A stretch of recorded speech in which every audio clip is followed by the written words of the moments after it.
प्रेक्षकांनो नमस्कार। आज आपण बोथराडे गावातील दत्त मंदिर या ठिकाणचे प्रगतिशील शेतकरी सन्माननीय खंडू ताबाजी तलांडे यांच्या आंबा लागवड क्षेत्रामध्ये आपण आलेलो आहोत।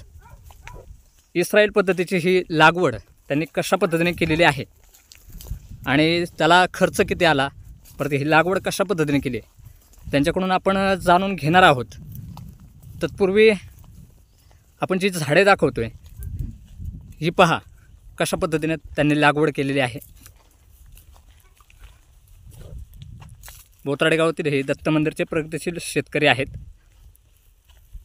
बरंच मोठं क्षेत्र आहे। आपण त्यांनाच प्रत्यक्षात आता विचारणार आहोत ही कशा पद्धतीने लागवड केली आणि किती एकरमध्ये काय। तलांडे साहेब नमस्कार। नमस्कार। आता आपण तुमच्या शेतामध्ये उभे आहोत। ही कोणत्या प्रकारची आंब्याची झाडे आहेत आणि किती एकरमध्ये आपण लावलेले आहेत? ही केशर आहे 30 गुंठे। बरं, आणि त्याला खर्च कसा आला?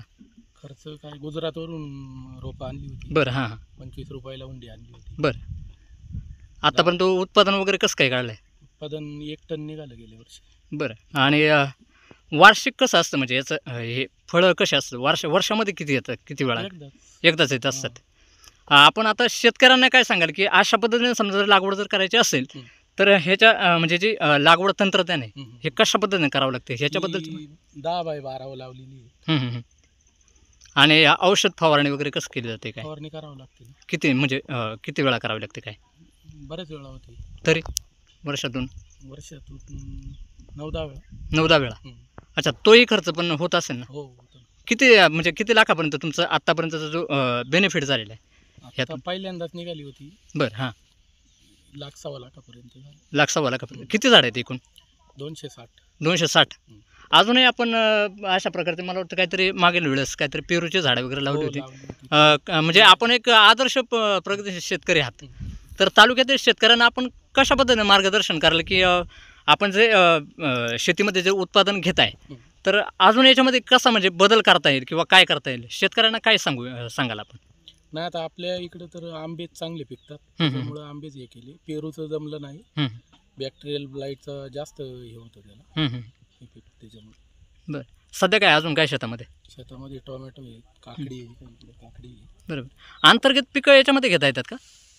येतात पण नाही घेतली। बरं, मला एक सांगा, आता ही झाडं किती वर्षाची आहेत साधारण? ही आता 6वं वर्ष झाली। 6 वर्ष? किती वर्षामध्ये याला फळ धारणा वगैरे होते? चला पुढं। साधारण 4-5 वर्षात येतात। 4-5 वर्षामध्ये ह्याच्या अंतर्गत पिकं नसतात, परंतु अंतर्गत पिकं वगैरे घेऊ शकतो ना? घेऊ शकतो, सुरुवातीला घेतली। बरं,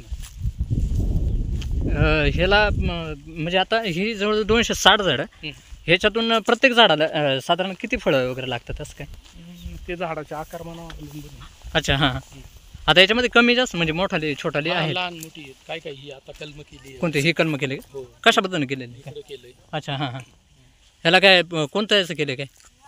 केलंय, कलमावाला होता। अच्छा, हां। अच्छा, ह्याला पाणी वगैरे किती वर्षातून कसं ठिबक सिंचन? मला एक सांगा, आता समजा जर आता म्हणजे जे वातावरण आहे याचा इफेक्ट वगैरे होत असेल ना झाडांवरती? काय होतं ना, कीड वगैरे काय? हो येते ना। तर याच्यावरती मग कोणती? त्याच्यावरती अच्छा, हां हां, कीड आली होती। बरं, हां हां। याच्यावरती औषध फवारणी कोणती केली जाते काय? तो कीटकनाशक, बुरशीनाशक। बरं, हां। एकूण किती गुंठ्यामध्ये म्हटलं तुम्ही? 30 गुंठे। 30 गुंठे? अच्छा, 30 गुंठ्यामध्ये 260 किती बाय किती वरती म्हटलं? 10-12 बाय। अच्छा, आता ही 6 वर्षाचे झालेत का? ह्याचे खोडं वगैरे मोठाले झालेत तसे?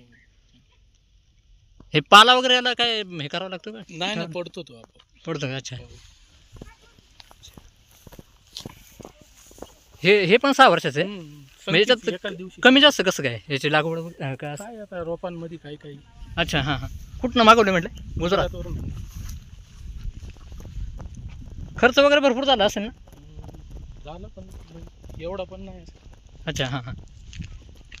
ते खाली पण आहे मोठं? नाही, ती आपली नाही। अच्छा, पाण्याचं कसं असतं म्हणलं ठिबक सिंचनवरती? म्हणजे दिवसभरामध्ये म्हणजे आता उन्हाळा चालू आहे, उन्हाळ्यामध्ये याला काय? अच्छा अच्छा अच्छा, प्रेक्षक हो, आपण पाहू शकताय